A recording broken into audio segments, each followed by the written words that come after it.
Alhamdulillahi Rabbil Alamin wa bihi nasta'in ala umuri dunia wa din. Salatan wa salaman ala rasulil amin Sayyidina Muhammad imamil muttaqin wa ala alihi wa ashabihi ajma'in, amma ba'd. Muslimin dan muslimat rahimakumullah. Kita berada sekarang ini di kawasan yang kita sebut sebagai kawasan peperangan Uhud, di mana banjaran Uhud itu bermula daripada sebelah kanan di belakang muslimin dan muslimat. Disitulah permulaan banjaran Uhud dan membawa sehinggalah ke sebelah kanan beberapa kilometer di sebelah kanan sana. Pertempuran ini berlaku pada tahun yang ketiga Hijrah, susulan daripada tidak puas hatinya mereka ketika mereka kalah di dalam peperangan Badar. Mereka menyimpan dendam kesumat yang tidak pernah habis, sehinggalah mereka mengambil keputusan untuk bertempur sekali lagi dengan baginda Rasul sallallahu alaihi wasallam di kawasan peperangan di kawasan Uhud ini.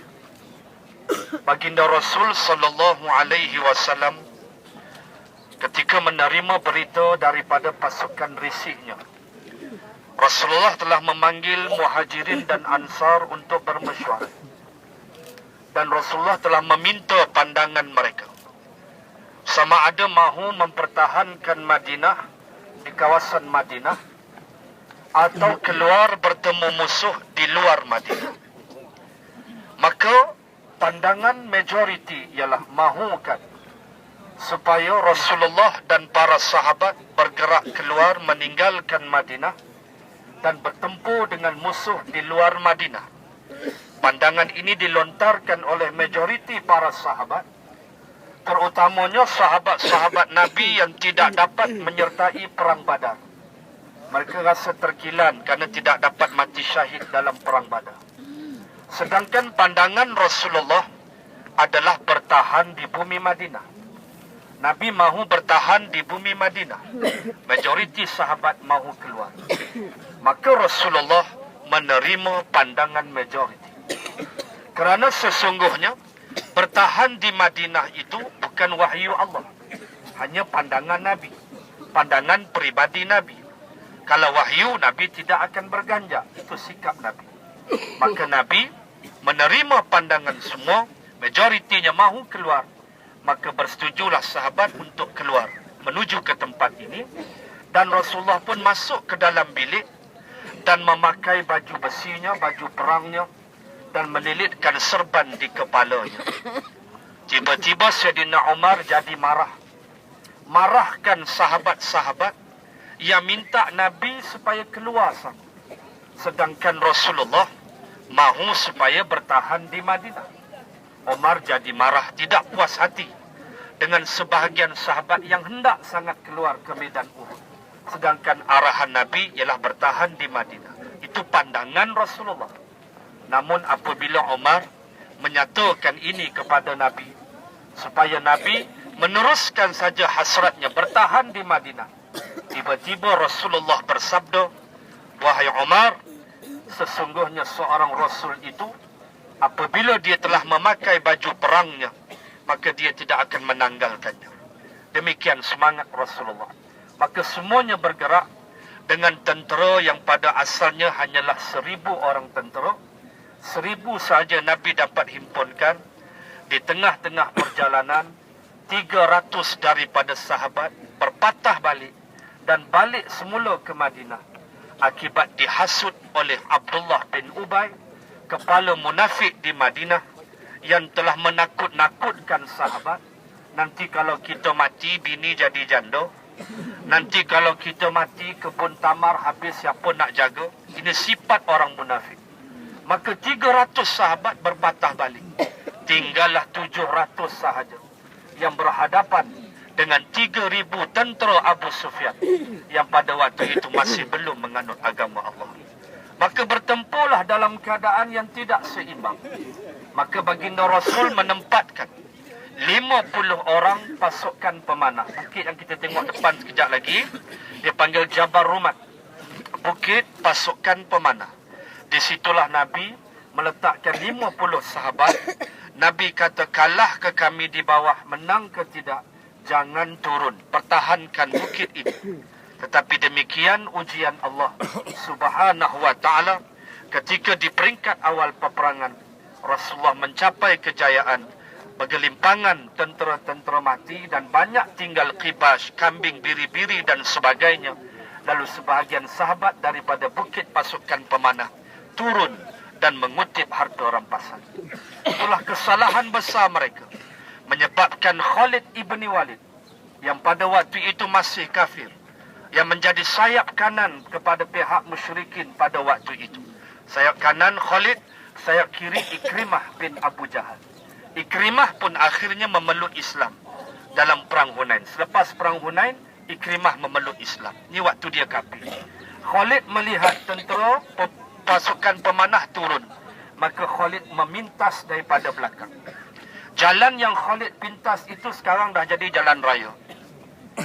Begitu cepat dia pintas, hanya mengambil masa 10 minit. Sedangkan ulama' menyatakan kalau naik kenderaan kereta, setengah jam baru sampai. Demikian kehebatan licinnya strategi perang Khalid ibn Walid. Sebab itu Nabi panggil dia Saifullah, pedang Allah yang cukup hebat. Maka Khalid menghentam daripada belakang. Ketika itu bertaburan. Di sinilah kawasan perangnya, antara kawasan Banjaran ini dan Jabal Rumat. Inilah kawasan peperangan. Dan berlaku ia dalam keadaan kelang kabut, sehingga ketika Khalid menghentam daripada belakang, Rasulullah jatuh ke dalam lubang yang digali oleh seorang munafik yang bernama Abu Amir Ar-Rahib laknatullah. Dia gali lubang tu, Nabi jatuh dan Nabi pingsan. Ketika itulah Abu Sufyan memainkan saywa perang saraf. Abu Sufyan cepat mengeluarkan suatu berita, Muhammad telah mati. Muhammad telah mati. Wahai Nabi duduk dalam lubang pingsan, menyebabkan sebahagian sahabat patah semangat. Dengar-dengar kata Nabi nak dah mati, jadi patah semangat sahabat. Ada yang nak patah balik, tak nak perang dah, lemah dah semangat. Sebab Nabi dikatakan sudah wafat. Wahai Nabi jatuh ke dalam lubang.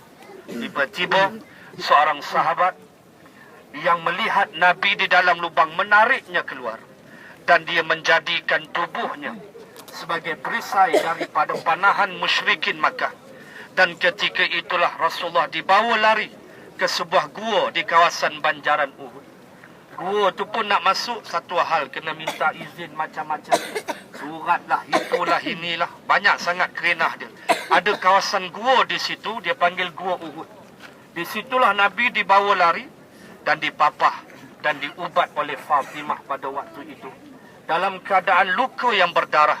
Dan tempat tu sekarang, kalau kita masuk, sentiasa berbau wangi, hasil daripada darah baginda Rasul sallallahu alaihi wasallam.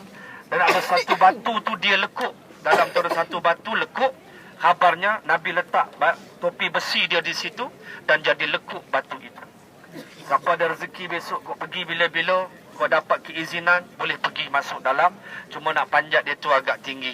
Tidaklah setinggi Jabal Nur atau Jabal Thur, tapi setakat badan besar-besar tu, Kim Salam je lah, tak lepas. Tak lepas. Masuk dalam tu tengok, memang bau wangi sampai sekarang. Bau wangi itulah bau darah Rasulullah sallallahu alaihi wasallam. So Nabi dirawat di situ. Sehinggalah habis peperangan. Bila Abu Sufyan nak balik, Abu Sufyan melaungkan pada Rasulullah, ya Rasulullah, ya Muhammad, demikianlah Allah menggilir-gilirkan untuk kita. Hari itu kami kalah dalam perang Badar. Sekarang kami menang, wahai Muhammad. Demikian Allah menggilirkan hari, kata Abu Sufyan. Lalu Rasulullah memandang para sahabat. Nabi kata, bangun dan jawab seruan Abu Sufyan. Lalu bangunlah Sayyidina Umar dengan lantang menjawab, wahai Abu Sufyan, memang benar engkau menang hari ini, kami kalah. Tetapi wahai Abu Sufyan, kata Umar, tentera-tentera engkau yang mati semuanya mampus masuk ke dalam neraka. Tetapi tentera-tentera kami yang mati hari ini dijemput Allah masuk ke dalam syurga. Itulah ucapan Sayyidina Umar yang menyebabkan Abu Sufyan jadi gerun dan takut, dan terus memacu kuda bala tenteranya balik semula ke Madinah, balik semula ke Makkah. Dan Rasulullah turun daripada bukit dalam keadaan cedera yang amat teruk bersama dengan sahabat yang luka-luka, syahid 72 orang. Nanti kita pergi ke depan nanti beri salam pada sahabat. Syahid 70 lebih, manakala yang lain daripadanya banyak yang luka-luka. Dan di tengah perjalanan itulah Rasulullah telah mengajak sahabat, tengah jalan dah nak balik Madinah, Nabi ajak sahabat yang luka ni pacu balik kuda, kejar balik Abu Sufyan sebagai suatu perang saraf, nak tunjuk kami cedera-cedera pun boleh lawan lagi. Tu dia Rasulullah punya main benda-benda macam tu. Abu Sufyan pun tengok Nabi datang semula, lagilah dia masuk gia 5, lagi cabut terus. Ini kehebatan Rasulullah. Makanya perang Uhud mengajar kita, langgar arahan pimpinan maka Allah akan hukum. Dalam situasi jihad dan sebagainya, perang Uhud mengajar kita bagaimana Rasulullah sentiasa berlapang dada dalam perkara yang tidak ada wahyu. Nabi terima pandangan majoriti. Nak keluar, jom kata Nabi, tidak jadi masalah. Dan di sinilah syahidnya orang-orang yang terkenal seperti Mus'ab bin Umar yang saya kuliah di Makkah hari itu. Sinilah tempat dia gugur sebagai syuhada. Maka insya-Allah kita pergi ke depan dan kita akan berdoa sekejap. Kemudian tuan-tuan bolehlah aku nak bergambar ke apa saja. Dan saya minta tolong jangan panjat bukit pasukan pemanah. Awak bukan pasukan pemanah. Awak pasukan panah makan di Dewan Makan. So saya minta tolong jangan panjat. Sebab masa kita dah 9.45, kita nak lalu tepi Kiblatain, kita tak akan singgah Kiblatain, lalu saja. Dan kita akan lalu di Khandaq, melihat kawasan Khandaq. Kemudian kita akan pulang untuk kita rebut 2 sembahyang zuhur di Masjidin Nabawi.